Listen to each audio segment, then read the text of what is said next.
മലയാളിയുടെ മനസ്സിൽ കണിക്കൊന്നയുടെ സ്വർണ്ണവർണ്ണവും കൈനീട്ടത്തിന്റെ കിലുക്കവും പടക്കങ്ങളുടെ ആരവവും നിറയ്ക്കുന്ന സന്ദർഭമാണ് വിഷു.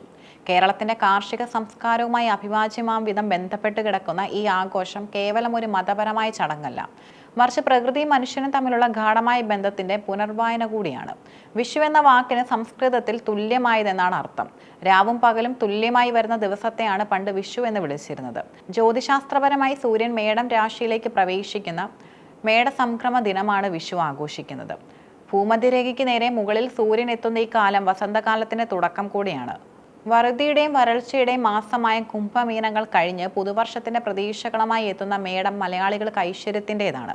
വിഷുവിനെ സംബന്ധിച്ച് പ്രധാനമായും രണ്ട് ഐതിഹ്യങ്ങളാണ് പ്രചാരത്തിലുള്ളത്. ദുഷ്ടനായ നരകാസുരനെ ശ്രീകൃഷ്ണൻ വധിച്ചതിന്റെ ആഹ്ലാദ സൂചകമായാണ് വിഷു ആഘോഷിക്കുന്നത് എന്നാണ് ഒരു വിശ്വാസം. സത്യധർമ്മങ്ങളുടെ വിജയം എന്ന സന്ദേശമാണ് ഇതിലൂടെ കൈമാറുന്നത്. രാവണൻ ലങ്ക ഭരിക്കുന്ന കാലത്ത് സൂര്യനെ നേരെ ഉദിക്കാൻ അനുവദിച്ചിരുന്നില്ല. രാമരാവണ യുദ്ധത്തിന് ശേഷം രാവണൻ വധിക്കപ്പെട്ടതോടെ സൂര്യൻ നേരെ ഉദിക്കാൻ തുടങ്ങിയെന്നും ആ ദിനമാണ് വിഷുവായി ആഘോഷിക്കുന്നതെന്നും മറ്റൊരു പുരാവൃത്തം പറയുന്നു.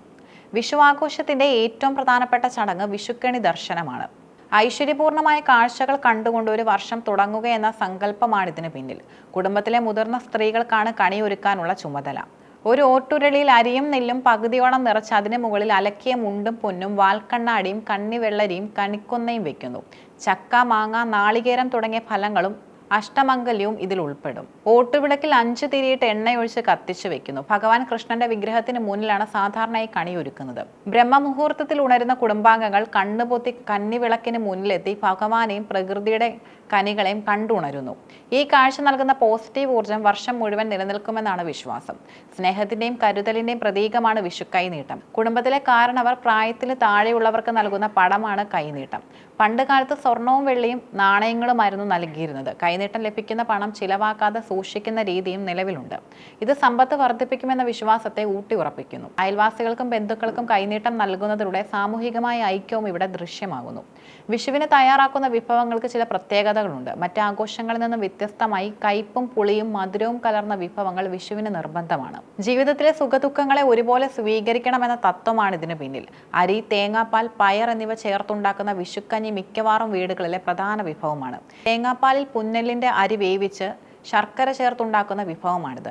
ഇവ കൂടാതെ ഇഞ്ചിക്കറി, മാമ്പഴ പുളിശ്ശേരി, അവിയൽ, പ്രഥമൻ തുടങ്ങിയ വിഭവങ്ങൾ ഉൾപ്പെടെ സമൃദ്ധമായ സദ്യയും ഒരുക്കുന്നു. കേരളത്തിന്റെ കാർഷിക കലണ്ടറിൽ വിഷുവിന് വലിയ പ്രാധാന്യമുണ്ട്. പണ്ട് കാലത്ത് കൃഷിയിറക്കാൻ പറ്റിയ സമയം നിശ്ചയിച്ചിരുന്നത് വിഷുവിനെ അടിസ്ഥാനമാക്കിയാണ്.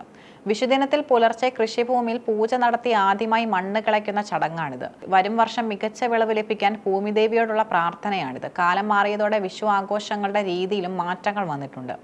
നഗരവൽക്കരണത്തിന്റെ ഭാഗമായി പല ആചാരങ്ങളും ഇന്ന് പ്രതീകാത്മകമായി മാത്രം മാറുന്നു.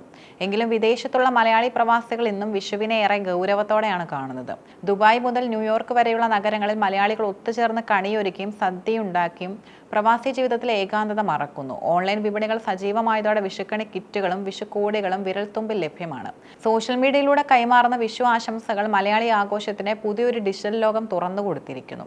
വിഷു കേവലം ഒരു ആചാരമല്ല, അത് തിരിച്ചറിവുകളുടെ ഉത്സവമാണ്. പ്രകൃതി കനിഞ്ഞു നൽകുന്ന കനികളെ ആദരിക്കാനും മുതിർന്നവരോടുള്ള ബഹുമാനം പ്രകടിപ്പിക്കാനും വരും തലമുറയ്ക്ക് സ്നേഹം പകർന്നു നൽകാനും ഈ ദിവസം നമ്മെ പഠിപ്പിക്കുന്നു. വേനൽച്ചൂടിൽ ഉരുകുമ്പോഴും മനസ്സിൽ തണുപ്പായി എത്തുന്ന കൊന്നപ്പൂക്കൾ നമുക്ക് പ്രത്യാശയുടെ സന്ദേശം നൽകുന്നു. ജാതിമത ഭേദമന്യേ എല്ലാ മലയാളികളും ഒരേ മനസ്സോടെ ആഘോഷിക്കുന്ന വിഷു കേരളത്തിന്റെ മതേതരത്വത്തിന്റെയും സാഹോദര്യത്തിന്റെയും മകുട ഉദാഹരണമാണ്.